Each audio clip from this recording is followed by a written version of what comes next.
Guys, oh man, what a day. It's been a heck of a week already. I'm not sure if I started a video this week yet or not, but better late than never. Can I show pictures in this? No. Okay, well, whatever. What's this? Oh, okay. Well, anyways, so I hope everyone had a good weekend. Start of my week was pretty rough, to say the least. But now I'm in. Where am I at? I'm in St. Charles. That's where I'm at. St. Charles. I'm at a place called Aqua Gardens. So I got plastic sheeting, and these people do landscaping in ponds. It's actually really neat to have this little demo gazebo set up. And they have a little trail with different scenes of ponds and water features and little, like this one here. You can probably hear that over there. And then that up over there. It's pretty cool. It's pretty cool. Maybe someone can answer this question for me. If these individuals happen to watch this video, they will know who they are, but I'm not going to mention who they are because I'm not in a bad enough mood for that. But, you have these people that go out of their way that tell you that if you need anything, they're there for you. And so, in my case, I leave a message for one of these kind of people to give me a call back, but whatever. I guess I'm just not important enough for someone to pick up the damn phone. But whatever. I guess this is the kind of world we live in. No, you can't trust anybody. Everybody's themselves, and another water feature. No one gives a damn. It's one of my, so irritating. I mean, I'm a lost for words. It's one of those things that I can't stand. People saying that they're going to do something, or that they will do something, and they don't do that. I've been burned. I've had to go back on my word just a small handful of times, and I've always apologized profusely for it for the most part. Damn, bugs are out. But typically if I say I'm gonna do something, unless I get totally sidetracked with some other major project and it slips my mind, I always do what I say I'm going to do. And if I miss my deadline, I always try to make it up. Like if I say I'm going to do something, I'll do it late. I'll say, hey, look, I'm sorry, I meant to call you earlier. I was going to call you earlier, sorry. Or I was going to do that, but I got sidetracked. Come on, focus. But I always do it. So you leave a message. Now, I don't even know if these people got the freaking message. And if they did get the message, I guess they just don't give a damn. That's all there is to it. They didn't call, they must not have give a damn. I'm going to turn this light off here. I plugged it in because I wanted to check it out. Ooh, but these corner post lights are still on. I don't know if it's bright enough, but I'm gonna walk around.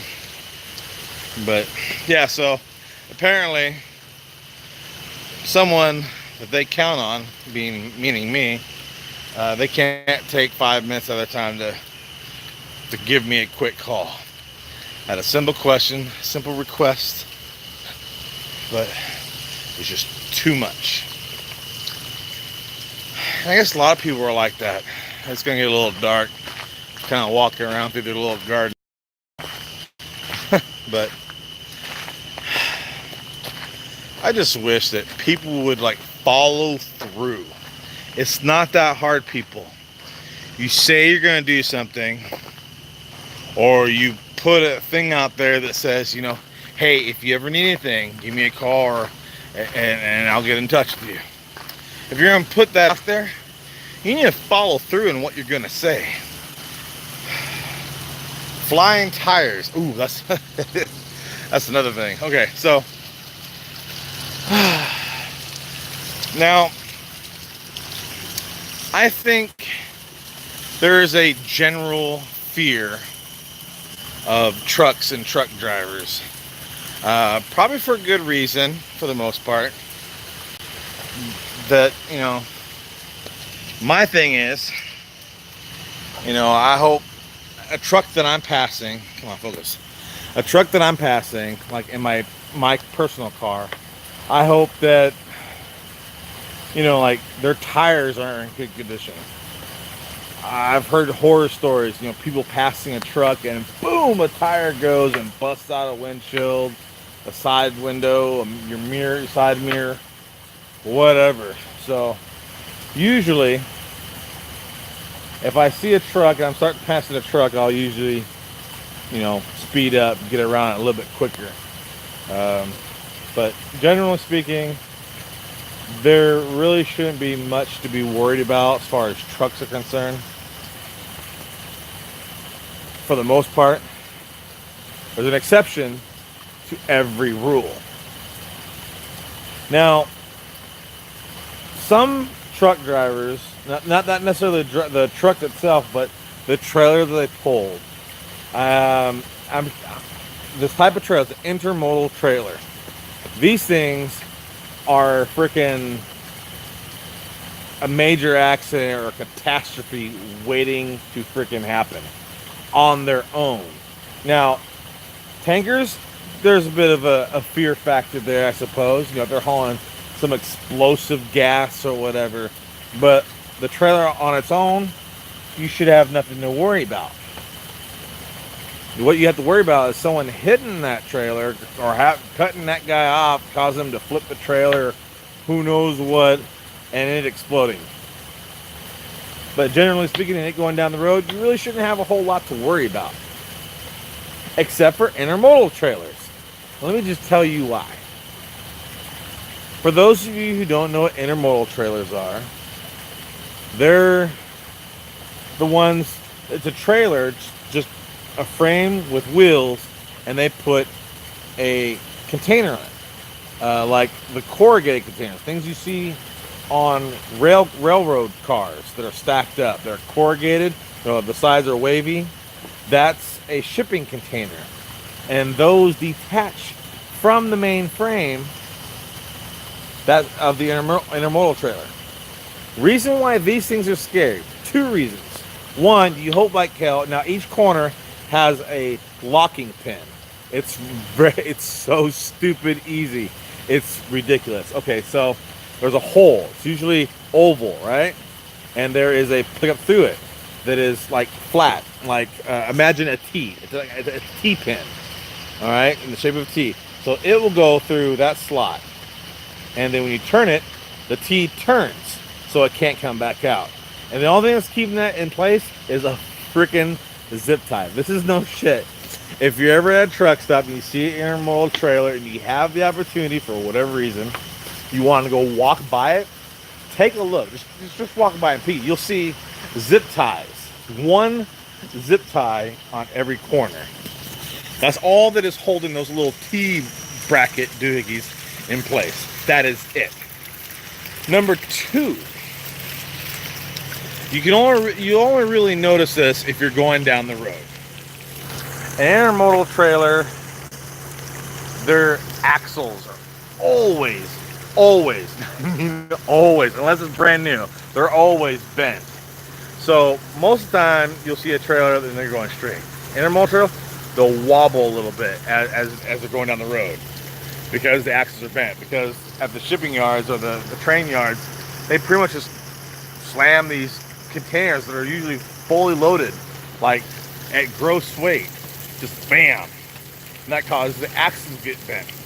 So your second fear you need to be cautious about is that one of them damn wheels is eventually snapping off and flying off. Granted, before a couple of months ago, this was always something I imagined happening that I've never seen happen. It happens. St. Charles is just outside of the greater Chicago area. We call it Chicagoland. And so I seen this happen. I was going through downtown. It was the darndest thing. And I tell you what, the drivers in Chicago, the four-wheelers, cars and pickups, you know, we call them four-wheelers because they have four wheels. They just went on about the day without missing a beat. It was amazing, let me tell you. So I'm going through Chicago area, downtown, on the interstate, I-94/I-90.